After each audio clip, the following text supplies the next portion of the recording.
All right, so we have Neil Tankersley here with us on the show. So Neil, thanks for joining us to talk about personal mixing stations, and tell our viewers a little bit about yourself, your experience as a musician, and what you've kind of experienced out there, maybe before personal mixers and now with personal mixers.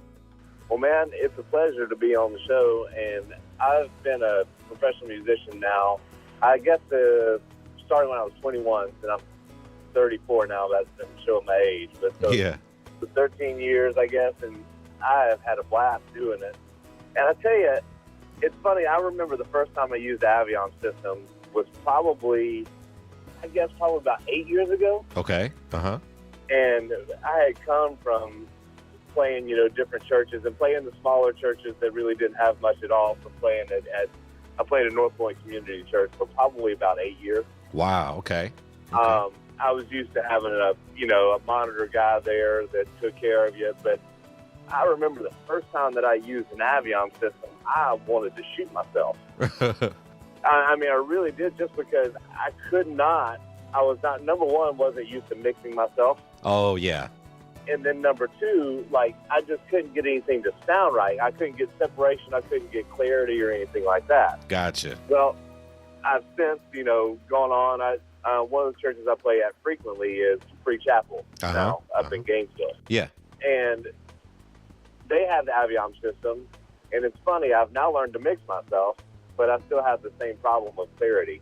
Okay. In the Aviom. Gotcha. And you're going to hear me a lot of this time talk about the Aviom probably in more of a negative light, just because I have yet to really have one that sounded good. Okay. I've heard that before.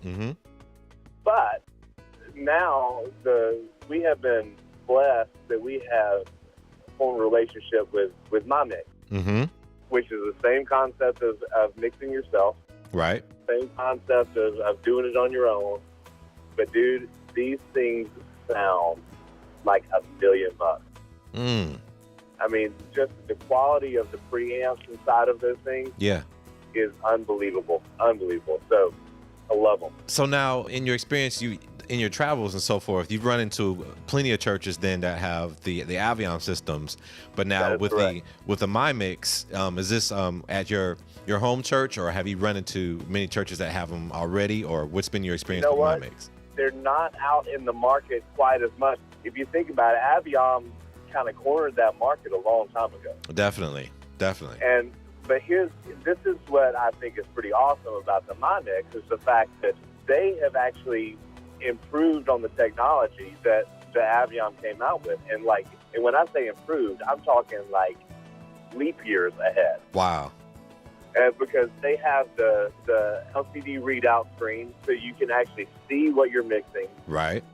And the thing about the kind of discouraging about the Avion is the fact that there's still, I guess it's 10 years that they came out, that they've been out? Yeah.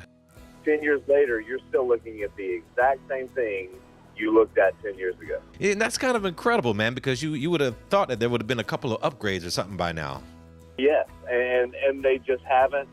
It doesn't seem like they've kind of stepped up what they were doing. It's like, if it's broke, don't fix it. Right. But in my opinion, I don't think they ever really got it right to begin with. Gotcha.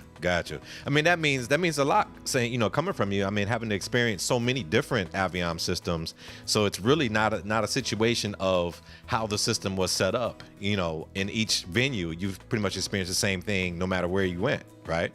Correct. There's something about, it's almost like when they get to a certain level, they distort in a way that I can't really explain. I'm not a sound guy, so I couldn't tell you what the technical term of it is. Okay. But it's almost like when it gets to a certain level and you get so much in your mix, even if it's pan, it's like there's no separation and no clarity. Okay.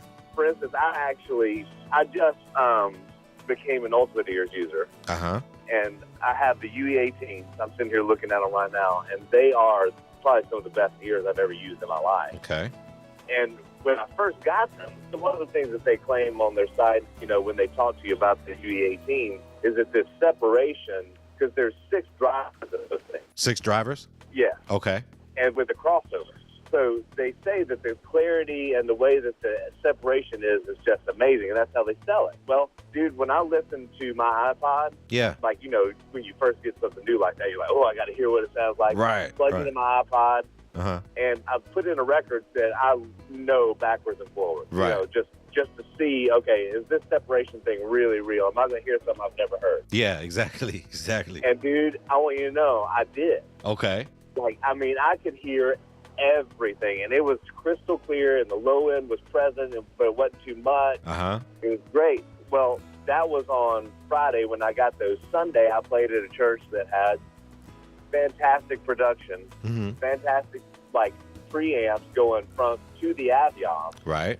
like a good console that was running off of, and it was horrendous. Wow. Now, see, that's a perspective that I wanted to get because, you know, as an engineer, I set up Avions and stuff all the time and make them work, but I never really had the experience of sitting there playing or really using them, you know. So for most of us engineers, we can't really explain, you know, what a musician can who uses them all the time, you know? Exactly. And here's the thing is I respect the engineer's take on it too, because it's weird because, yeah, you don't get it, but you can probably explain to me better what's happening as I'm playing than I can.